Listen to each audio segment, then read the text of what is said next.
Welcome to today's TopTenz video, the top 10 safe for work videos that will terrify you in 90 seconds or less. If you want to watch any of these videos while we go through today's top 10s, just click on the link on the screen and you'll be taken to the right video. At number 10, I Hate Snow. The Little Fears channel is a channel for a Canadian filmmaker who hasn't uploaded new videos for years. And that's a shame because her videos like I Hate Snow, again, just click on the link there, demonstrate her ability to create mood in a handful of seconds with simple but fresh ideas. In terms of content, it's about her taking her dog for a winter walk and coming home to see unknown tracks in the snow. While the awful music in the first half turns many off, it does imply a significantly different type of video so that someone can be taken off guard by the foreboding silence of the second half.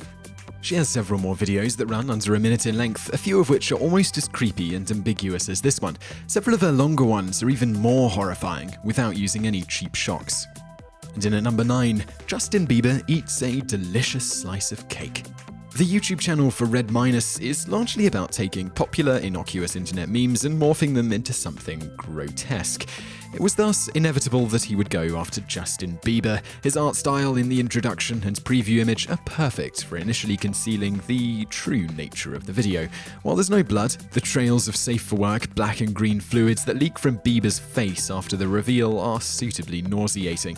It's a perfect video for pranking his many believers, and its hundreds of thousands of views indicate it already has. In at number 8, catching real demons on tape.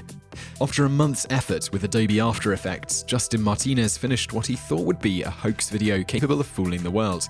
Mostly, it ended up just fooling some people on YouTube and scaring the rest of us, but that will probably be quite sufficient.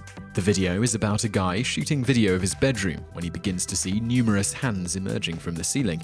If you can overlook how the person filming the video remains much too calm in the face of what's happening, it's one of the greatest pieces of found footage horror ever made. The video builds up a sense of dread with excellent pacing, features simple but surprisingly convincing effects, and a rather unique being at the end. No wonder it's gone viral several times over. In at number 7, Jack.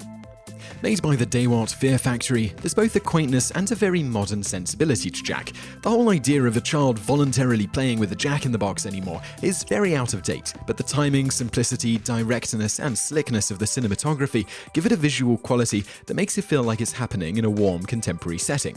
But the implied connection between what the child is doing and the fate coming has a darkly comic tone that makes the short much more horrifying. So, odds are, the Santa Barbara Minute Film Festival it was created for was happy with it. Number 6. Agamemnon Counterpart. You need to start this video 24 seconds in to skip a joke that sort of hurts the creepy effect without adding much in exchange. We'll link to that exact point if you just click on the screen right now. This popular video by Michael Robinson is stylized to look like strange, heavily distorted VHS footage of a confusing and oddly sinister cartoon with a soundtrack that consists largely of screaming. The images are a homage to 1970s psychedelia, especially a frog-like character that's clearly meant to resemble an HR Puff and Snuff puppet. A subtler creepy touch is that there's a cartoon character seen towards the end which seems significantly less distorted than its surroundings and even appears superimposed atop some video floors, as if it were not a regular part of the cartoon. The total effect is that it seems like a regular cartoon clip that has been somehow possessed by a malignant force of some kind that corrupted both video quality and content.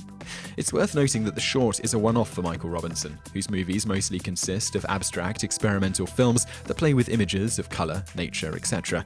This experiment was no doubt very handy in getting the look of the video distortion right. Number 5. Baaa. Cyriac Harris is a freelance cartoonist who has worked for Adult Swim, Showtime, and BBC, among other networks and clients. When left to his own devices, he makes things like this video of a lamb. It's one of his most popular videos, and probably the most unsettling one that doesn't include graphic violence. He describes it as an experiment in bovine geometry. Basically, that means the lamb's anatomy is constantly changing in numerous improbable ways. For example, at one point it splits in half to seemingly reveal a little lamb factory inside itself. Some might find the variations of the sheep's geometry funny early on, but as it goes on, the nature of little mutant lamb spawn it leaves become more grotesque and less mechanical. This is to say nothing of what happens to the lamb itself. Number 4. Microwaving a cell phone. For some reason, YouTubers seem fascinated for a period with the spectacle of mobile devices and the like being loaded into microwaves and blenders. This video, originally from Break.com, takes the idea in a rather different direction. While the effect of what happens to the phone is extremely good and creepy, the best part is how the power goes out at just the right time, making it unclear what exactly happens at the end. It helps considerably that no credits roll to show who made the video, even though the special effects for the video are of such a high quality. In at number 3, Mockingbird. We return to the films of Marichal Dewart to see what they can do with very little more than a baby monitor. The short starts off with a man just using his computer in what appears to be the dining room. He is amused to hear the sound of his wife singing through their baby monitor. Then something comes in through the back door. This exceptionally disturbing short, with its take on the most primal of adult fears, was named Scariest Short Horror Film of the Week by HorrorBoom.com in 2012. Number 2. Quality Meats. The label nightmarish is applied to a lot of horror shorts, but few of them live up to it, quite like this student film from a 2009 class for the Nomnon School of Visual Effects. It's very brief, consisting mostly of our POV walking down a convenience store aisle past 2 monsters from Silent Hill with worm-like beings pulsating on the floor to either side of us. The lack of context, the dissonant music, and the unsteady but not excessively shaky camera work replicate the sensation of being asleep and not yet knowing to wake up with uncanny accuracy. They are a big part of the reason why this clip is rated one of the scariest many have ever seen, even though there is no violence and it quickly becomes clear there is no overt threat, unless you're a vegan. Number 1. One Last Dive. Commissioned for the website Vice for their 3:07 AM Devil's Hour contest, this short was written and directed by Jason Eisner. Eisner is the writer-director of such not-safe-for-work films as Hobo with a Shotgun, starring Rutger Hauer, and Treevenge. The subject of this particular short is what appears to be a rescue scuba team operating in murky waters. One of them finds just what mysterious and terrifying things lurk in those waters. An incredibly tense, original, oddly beautiful, shocking video that ends on a note that will rival Jaws for how effectively it could scare people from venturing into open water. Just before we wrap this video up, if you've seen any videos that are more terrifying than any of the ones we listed here, and remember they have to be safe for work, post them in the comments below and we'll make a second list. Thanks for watching, guys.